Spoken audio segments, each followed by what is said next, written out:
Hello दोस्तों, कैसे हैं आप लोग। उम्मीद करता हूं आप सब लोग बहुत अच्छे होंगे। तो सबसे पहले स्वागत है आपका मेरे इस नई वीडियो में। और अभी हम हैं नेपाल में, और नेपाल में है नेपाल की राजधानी काठमांडू में। और अभी हम जा रहे हैं कहाँ?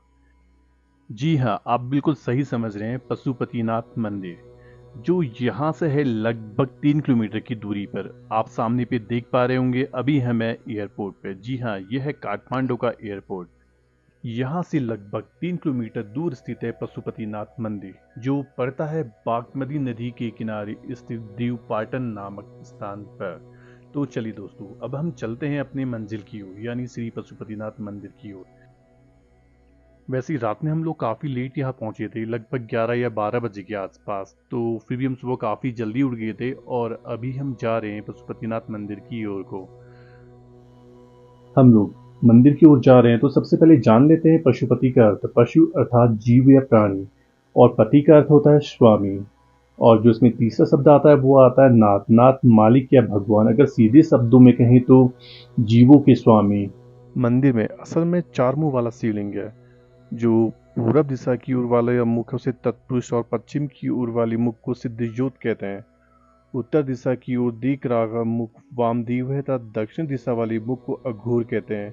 माना जाता है कि ये चारों चेहरे तंत्र विद्या के 4 बुनियादी सिद्धांत हैं, लेकिन कुछ बुद्धिजीवी इसे चारों वेदों से जोड़कर भी देखते हैं। मंदिर के बारे में ये भी कहा जाता है कि जो एक बार इस मंदिर का दर्शन कर लेता है, उसे फिर कभी पशु योनि प्राप्त नहीं होती है। ये कितना सत्य है इसका तो मुझे पता नहीं, बट इसके बारे में ऐसा कहा जाता है। माना जाता है कि यह शिवलिंग वेद लिखे जाने से पहले से ही स्थापित हो गया था। पौराणिक कथाओं के अनुसार जब महाभारत के युद्ध में पांडवों द्वारा अपने रिश्तेदारों का खून बहाया गया, तब अपने भाइयों का वध करने की वजह से पांडव बहुत दुखी थे। उन्होंने अपने भाई और सगे संबंधियों को मारा था। इसे गोत्रवध कहते हैं। उसे अपनी करने का पछतावा था, वे इसका निवारण करना चाहते थे। तब भगवान कृष्ण ने पांडवों को इस गोत्र के दोष से मुक्ति के लिए शिव की शरण में जाने को कहा। यह सुनकर पांडव शिव की खोज में निकल पड़े।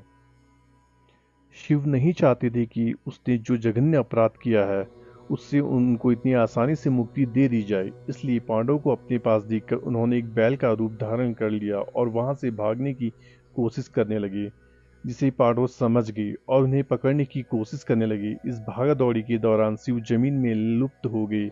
पशुपतिनाथ ने अपने सिर, केदारनाथ ने अपने कुबड़, और रुद्रनाथ ने अपने मुख, तुंगनाथ ने अपनी भुजाओं, और मध्येश्वर में अपनी नाभि के साथ पुनः प्रकट होते हैं।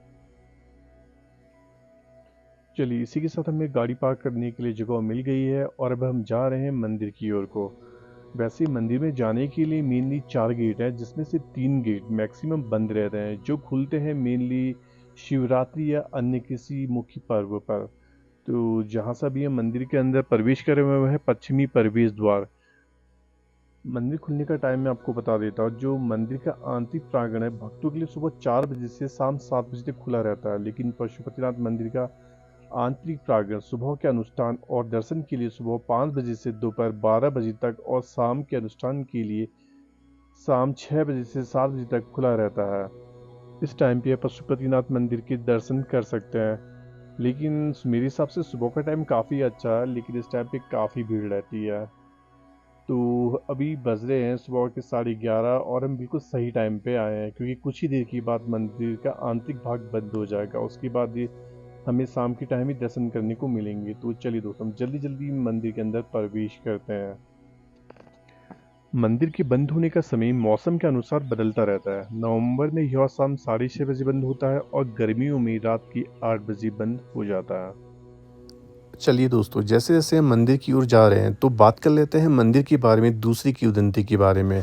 कहते हैं एक बार भगवान शिव अन्य देवताओं को छोड़कर बागमती नदी के किनारे स्थित मृगस्थली चले गए, जो बागमती नदी के दूसरे किनारे पर जंगल में है। भगवान शिव वहां पर चिंकारी का रूप धारण कर निद्रा में चले गए। जब देवताओं ने उन्हें खोजा और उन्हें वाराणसी वापस लाने का प्रयास किया, तो उन्होंने नदी के दूसरे किनारे पर छलांग लगा दी। इस दौरान उनका सिंह 4 टुकड़ों में टूट गया।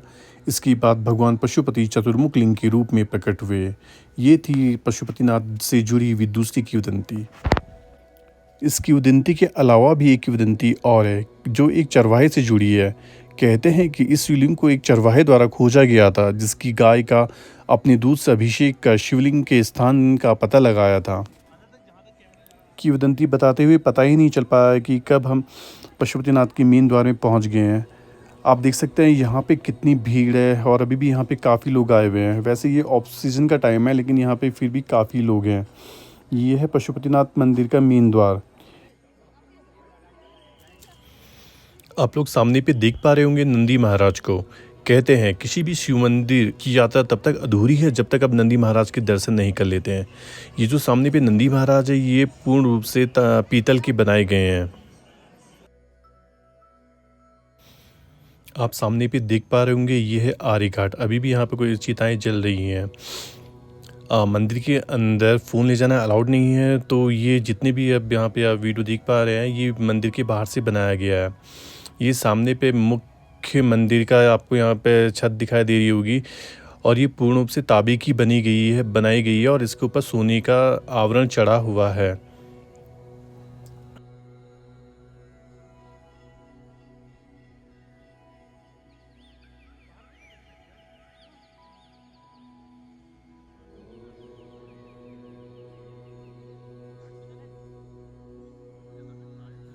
चलिए दोस्तों, हमारा ये सफ़र अभी यहीं पे समाप्त होता है और यहाँ आके हमें काफ़ी अच्छा और मन को काफ़ी शांति मिली।